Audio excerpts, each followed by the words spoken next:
Alright YouTube, hello, thank you for watching.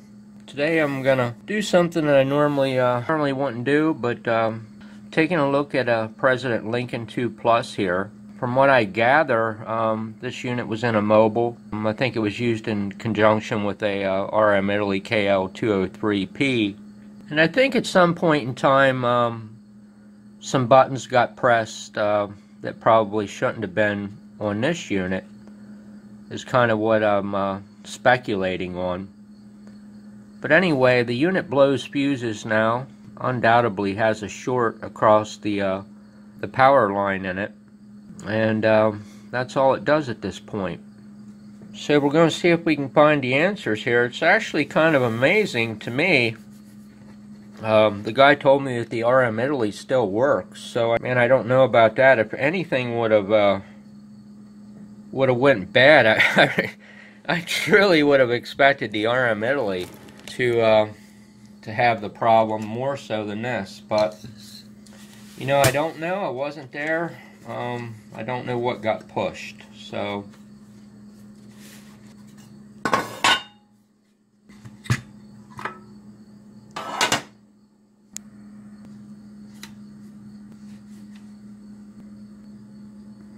So visibly, the only thing that I notice on this, and of course the visual is not all there is to it, but that's generally a good start. This VCC line, there where it's not tinned, it could just be the trace, but it almost looks like it took some heat to me. When I come over here, this is really suspicious. I don't believe that anybody's been on this with a semi-hot soldering iron. But it looks a little shady on the regulator. So that would make sense to me, because anything that blows a fuse immediately when you put it into it is going to either be one of two things. It's going to be a power line short, or it's going to be a reverse polarity diode, and I know that this unit was not hooked up backwards. That regulator is going to be a real beast to get out of there, and I can pretty much guarantee that thing's probably going to be toasted. It's an ST. So I lifted up the FETs here. So go ahead and check these MOSFETs here. I had some tester issues I had to resolve. Needed a little maintenance. Should be good to go now. So there's a good driver.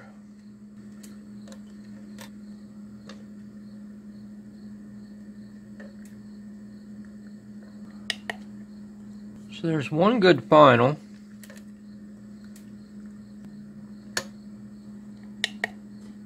And one bad final. I know that because when you get these shorted ones, it makes my tester go into the self-test mode.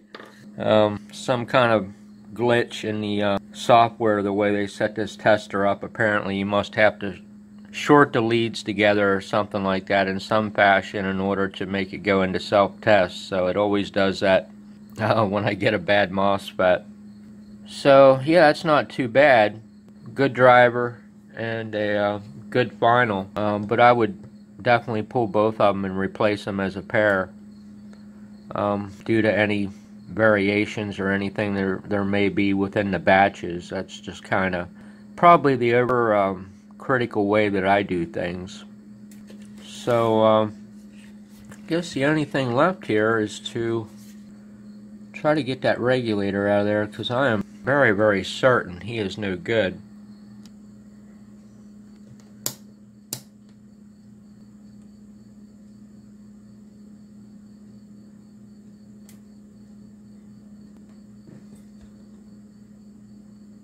Short across the collector emitter,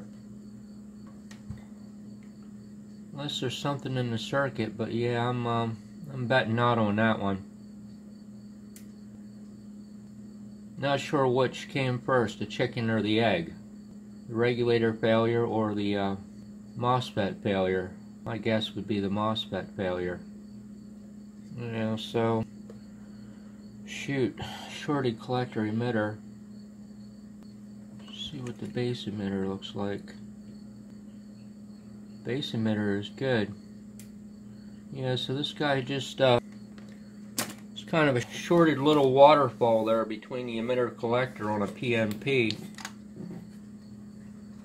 That's an ST.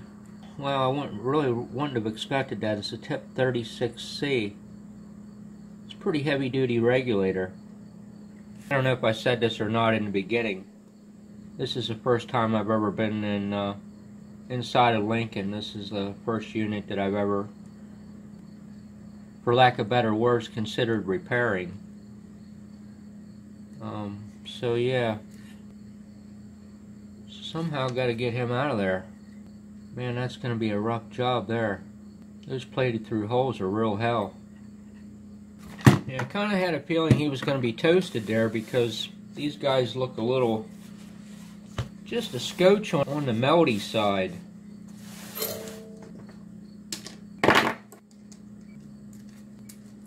The only way I really know to get him out of there would be to put one heck of a tip on. I might have to pull that ferrite bead out, because I'm probably going to have to end up just cutting the damn thing out of there to get it out. I really don't think I'm going to be able to pull solder and pull vacuum on that to pull those eyelets out, but I'll give it a try first. Taking it off the heat sink might actually be a little bit beneficial. It's on a ceramic heat sink. These things generally break as soon as you breathe on them. You can pretty much consider that they're going to be broke. That's been my experience with them anyway.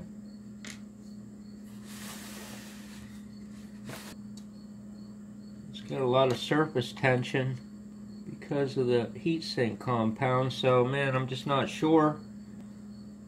If I try to pick it off of there, it's probably just going to break.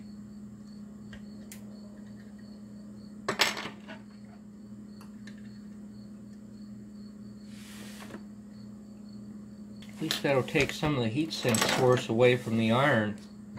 Might stand a better chance of sucking the eyelets out doing that.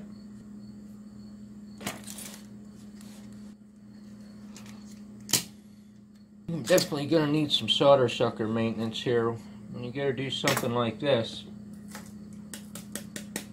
It's generally a good idea to make sure you got one heck of a good vacuum going.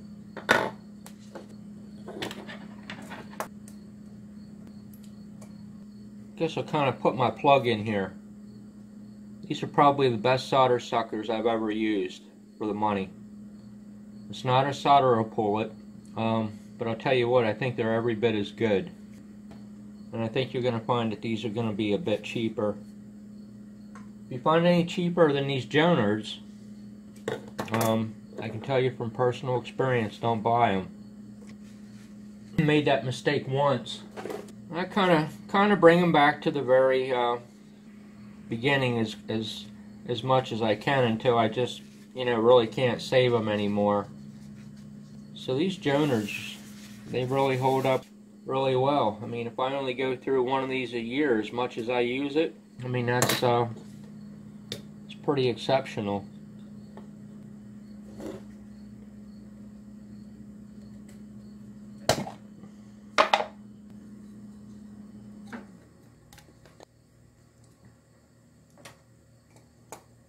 Put a little goop on them and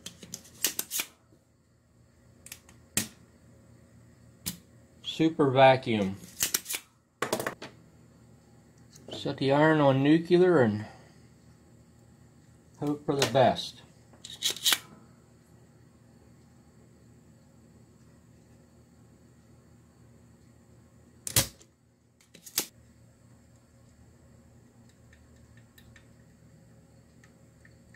It feels pretty promising there.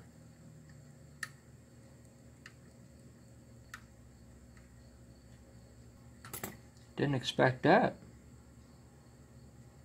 But that's a good thing. I'd rather have it break that lead off there than I would have it tear that path off there. That's for darn sure. I'd be in a boatload of trouble then. Good deal.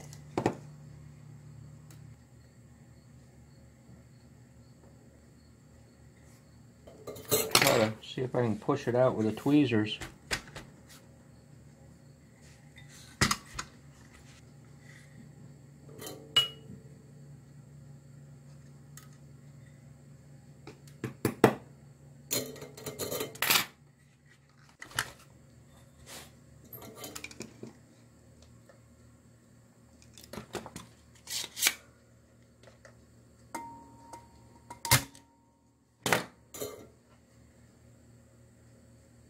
Eyelets are good and clean.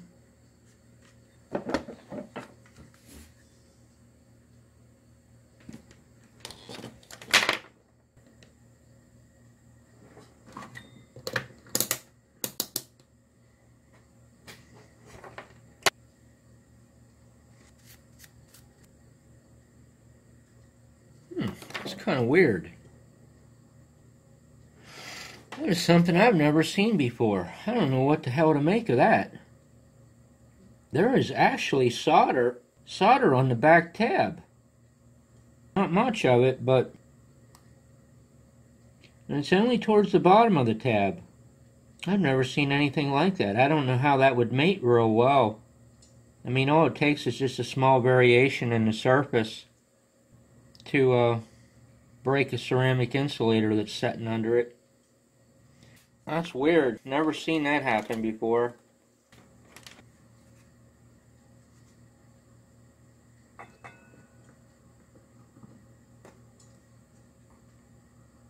Alright, nothing on there. When we flip it, there's the base emitter.